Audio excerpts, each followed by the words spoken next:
Pemirsa, polemik calon tunggal dalam masa pendaftaran Pilkada 2015 ini menimbulkan pertanyaan besar. Apakah partai politik tidak mampu melahirkan calon-calon kepala daerah yang berkualitas? Apakah partai politik bisa disalahkan dan sebetulnya apa solusi yang bisa kita tarik dari polemik ini? Inilah yang akan kami perbincangkan pada hari ini pemirsa, tetapi sebelum itu kita simak dulu informasi berikut ini. Banyaknya daerah yang mengusung satu pasangan calon dalam Pilkada serentak 2015 memicu pro kontra penerbitan peraturan pemerintah pengganti undang-undang atau Perpu. Pangkal masalah munculnya calon pasangan tunggal dinilai justru berasal dari partai politik. Gagal melakukan proses pengkaderan oleh parpol berakibat tidak mampunya parpol untuk mencalonkan kepala daerah. Partai politik pun dinilai paling bertanggung jawab atas munculnya calon tunggal di sejumlah daerah. Kemudian teman-teman di partai politik tetap tidak melakukan pencalonan dengan alasan bahwa dia terlalu kuat, biayanya mahal. Nah harusnya DPR dan kemudian partai politik itu yang mengusahakan supaya pilkada jadi murah.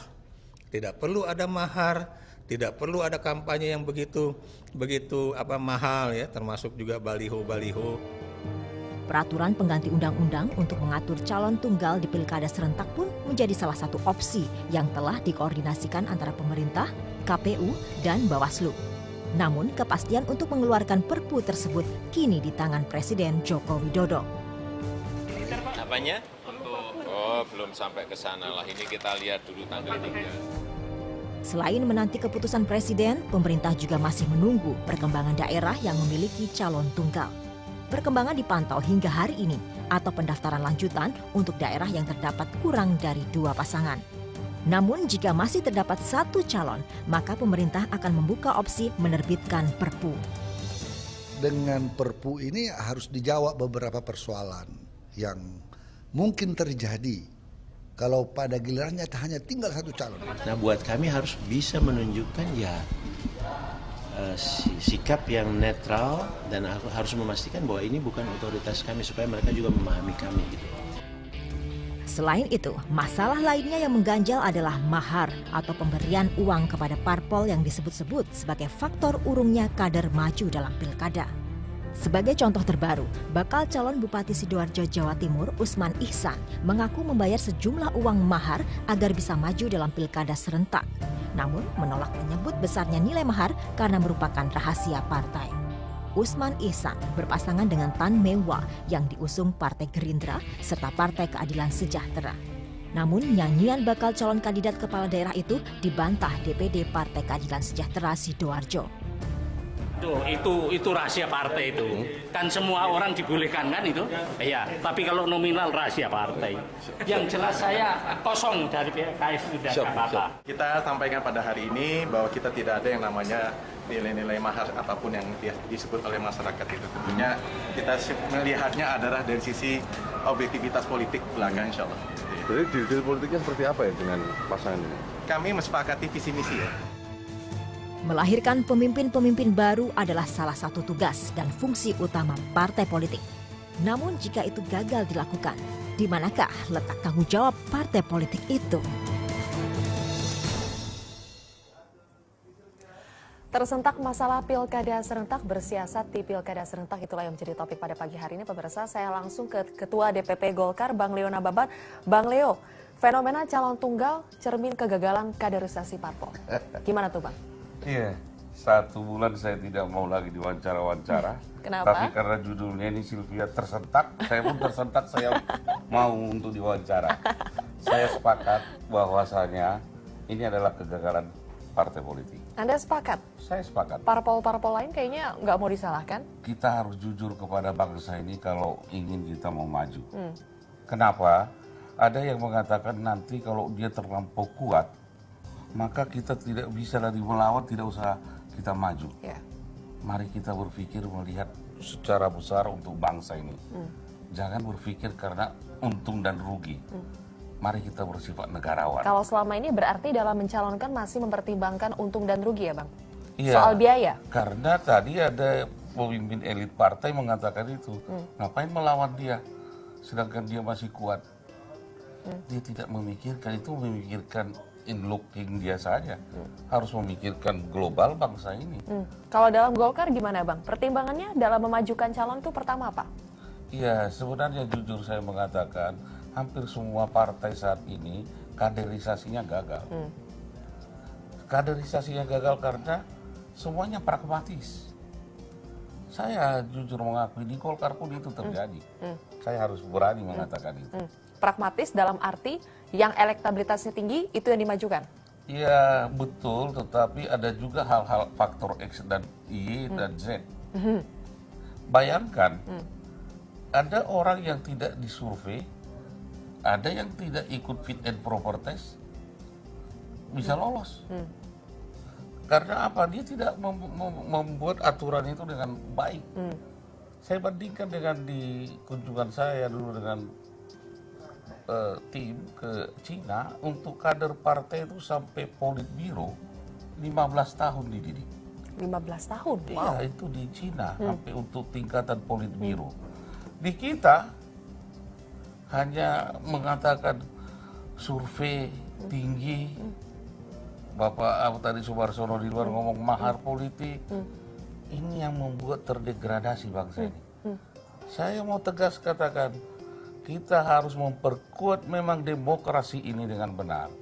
Tetapi harus dimulai dari partai politiknya, harus pemimpin-pemimpinnya punya etika dan moralitas yang tinggi. Oke, harus dimulai dari partai politiknya. Anda mengakui itu, Mas Niko, ini pengakuan yang luar biasa ya dari Bang Leo, diakui kalau misalnya partai politik yang salah. Anda sepakat juga?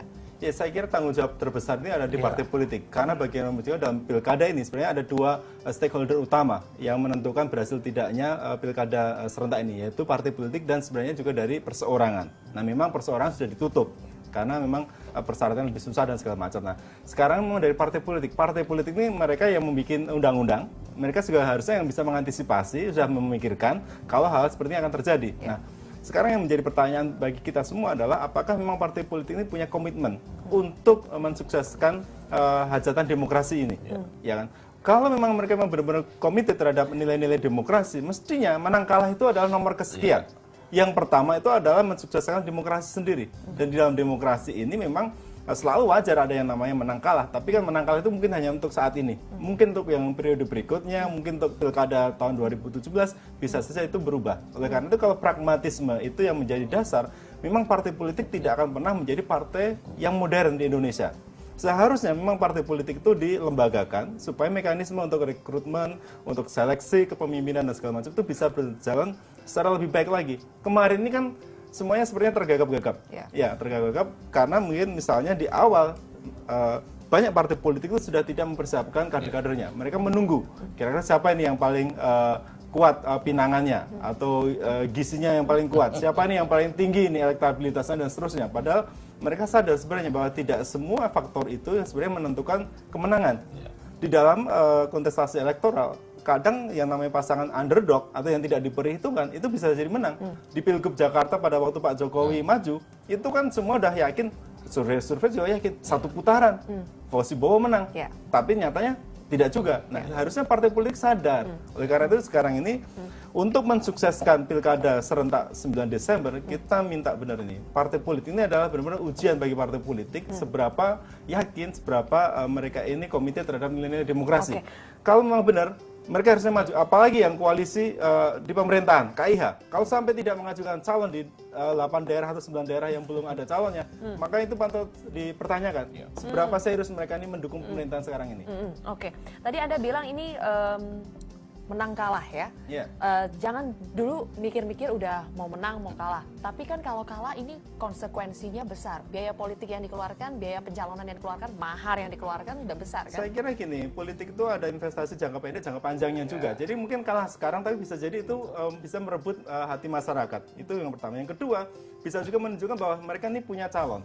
Sehingga ketika misalnya nanti periode pilkada berikutnya, mereka juga bisa bilang, look ini dulu pernah kita ajukan, memang dulu kalah, tapi sebenarnya ini calon yang baik. Itu juga bisa. Jadi jangan dianggap bahwa kontestasi 9 Desember ini adalah pertarungan terakhir. Tapi ini justru ada dianggap sebagai pertarungan yang biasa saja. Jadi nanti masih ada berikutnya. Nah, memang partai politik kemarin juga mengalami kegagapan karena ada misalnya keputusan MK terkait dengan petahana dan juga terkait dengan dilarangnya atau harus mundurnya anggota DPR DPRD. Nah ini yang kemudian saya kira membuat konstelasi 2 minggu terakhir sebelum pendaftaran ditutup itu menjadi sangat agak dinamis sekali. Gitu. Saya sepakat dengan Pak Niko. Ada satu masalah yang paling besar saya rasa Mas Niko di negara kita, yaitu dibatasinya kader-kader terbaik bangsa ini untuk maju pemimpin bangsa.